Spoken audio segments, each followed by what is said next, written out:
Everyone, welcome back to my channel. আপনাদের সবাইকে জানাই শুভ নববর্ষের প্রীতি ও শুভেচ্ছা আর অনেক অনেক ভালোবাসা। পয়লা বৈশাখের দিনই সেই ছোট্টবেলার কথা মনে পড়ে যায়। নতুন জামা কাপড় পরে বন্ধু বান্ধবীদের সাথে ঘুরে বেড়ানো, আর বড়বেলা রান্না করতে ভালোবাসি। তাই নতুন বছরের শুরুটা রেঁধে বেড়ে সবাইকে খাইয়ে শুরু করতে চাই। পয়লা বৈশাখের দিন আমার কাছে কোন রেসিপিটা স্পেশাল আর আমি কোন রেসিপিটা আজকে বানাবো, চলো সেটা দেখে নিই। আমি আজ বানাবো খাসির মাংসের লাল লাল ঝাল ঝাল ঝোল। পয়লা বৈশাখের দুপুরটা কি খাসির মাংস ছাড়া চলে? মাংসটা কিন্তু প্রথমে খুব ভালো করে বেছে ধুয়ে নিতে হবে, আর এই বাছা ধোয়াধুয়ির কাজগুলো কিন্তু সমস্তটাই আমার জিজু করে দিয়েছিল। এই বাছা ধোয়ার কাজগুলো কমপ্লিট, এইবার চলে যাব মেন বিষয়ে। খাসির মাংস রান্না করার জন্য আমি কিন্তু 1.5 ঘন্টা সময় নষ্ট করব না। প্রেসার কুকারে রান্না করলে কিন্তু সেই একই টেস্ট আসে যতটা কড়াইতে 1.5 ঘন্টা সময় ধরে রান্না করলে আসে। তাই সময় বাঁচানোর জন্য আমি কুকারে 4টে সিটি দিয়ে নেব। আর হ্যাঁ, আমি কিন্তু মশলাটাকেও কোনো বাটাবাটির মধ্যে নেই, তাই জন্য আমি একটা মিক্সি জারের মধ্যে আদা, রসুন, কাঁচা লঙ্কা, পেঁয়াজ, টমেটো, জিরে আর যা যা লাগে সব কিছু একসাথে দিয়ে পেস্ট করে নেব। ব্যাস, আমার সমস্ত মশলা পেস্ট করা হয়ে গেছে। তারপর কড়াইটা গরম হয়ে এলে দিয়ে দেব সর্ষের তেল, আর আমি পুরো রান্নাটাই করব সর্ষের তেলে। তেলটা গরম হয়ে এলে আমি দিয়ে দেব তার মধ্যে কেটে রাখা কয়েক টুকরো আলু, আর দিয়ে দেব একটু নুন, দিয়ে আলুটাকে লাল লাল করে ভেজে তুলে নেব। মাটন হোক কিংবা চিকেন, আমার কিন্তু আলু ছাড়া একদমই ভালো লাগে না। তোমাদের মাংসের মধ্যে আলু খেতে কেমন লাগে জানিও কিন্তু। আলুটা ভাজা হয়ে গেছে, এবার আমি আলুটা তুলে নেব।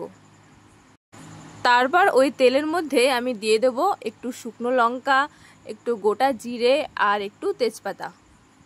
গোটা জিরে, শুকনো লঙ্কা, তেজপাতাটা একটু নাড়াচাড়া করে নেওয়ার পর তার মধ্যে আমি দিয়ে দেব কুচিয়ে রাখা পেঁয়াজ, আর পেঁয়াজের মধ্যে দিয়ে দেব একটুখানি নুন। নুনটা পেঁয়াজের মধ্যে দিলে কি হয়, পেঁয়াজটা একটু তাড়াতাড়ি গলে যায়। আমি যেহেতু মাংসটাকে আগেই প্রেসার কুকারে দিয়ে সেদ্ধ করে নিয়েছি, তাই জন্য সময় কম লাগবে ঠিকই, কিন্তু এই মশলার প্রিপারেশনটা করতে কিন্তু বেশ ভালোই সময় লাগে। আর দেখো, আমি যে রান্না করতে ভালোবাসি সেটা আমাকে দেখেই বোঝা যাচ্ছে। তারপর পেঁয়াজটা ভাজা হয়ে গেলে আমি তার মধ্যে দিয়ে দেবো একটু টমেটো কুচি, একটু ক্যাপসিকাম কুচি, তারপর একটু ভালো করে নাড়াচাড়া করে ভেজে নেব। টমেটো আর ক্যাপসিকামটা একটু ভাজা ভাজা হয়ে এলে তার মধ্যে দিয়ে দেবো লঙ্কার গুঁড়ো আর হলুদ গুঁড়ো। তারপর আবারও একটু খুব ভালো করে নাড়াচাড়া করে নেব। তারপর দিয়ে দেবো পেস্ট করে রাখা মশলাটা। এগুলো একটু কষিয়ে নেওয়ার পর দিয়ে দেবো 2 চামচ টক দই। তারপর এগুলো একটু খুব ভালো করে সময় ধরে কষিয়ে নেব। যখন উপর থেকে তেল ছাড়া শুরু করবে তখন দিয়ে দেব সেদ্ধ করে রাখা মাটনটা। মাটনের টেস্ট কিন্তু এভাবেও খুব ভালো আসে। যেহেতু মাটনটা আগে থেকে সেদ্ধ করা আর মশলাটাও প্রিপেয়ার করা, তাই কষাতে কিন্তু খুব বেশি সময় লাগবে না। মাটনটা কষানো হয়ে গেলে তার মধ্যে দিয়ে দেব মাটন সেদ্ধ করে রাখা যে এক্সট্রা স্টকটা ছিল সেটা। মাটনের স্টকটা ছাড়া আমি কিন্তু আর কোনো জল ব্যবহার করব না।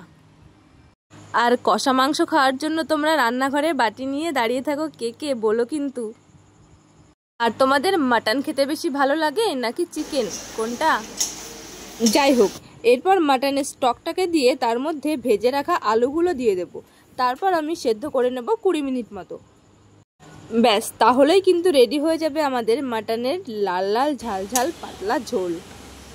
আর নামিয়ে নেওয়ার আগে আমি একটুখানি মিক্স করব গরম মশলা। ব্যাস, তাহলেই রেডি হয়ে যাবে আমাদের এই দারুণ রেসিপিটা। তোমাদের ভিডিওটা কেমন লাগলো অবশ্যই কিন্তু কমেন্ট করে জানিও, আর ভালো লাগলে একটা লাইক আর সাবস্ক্রাইব করে দিও। আজকের মতো টাটা।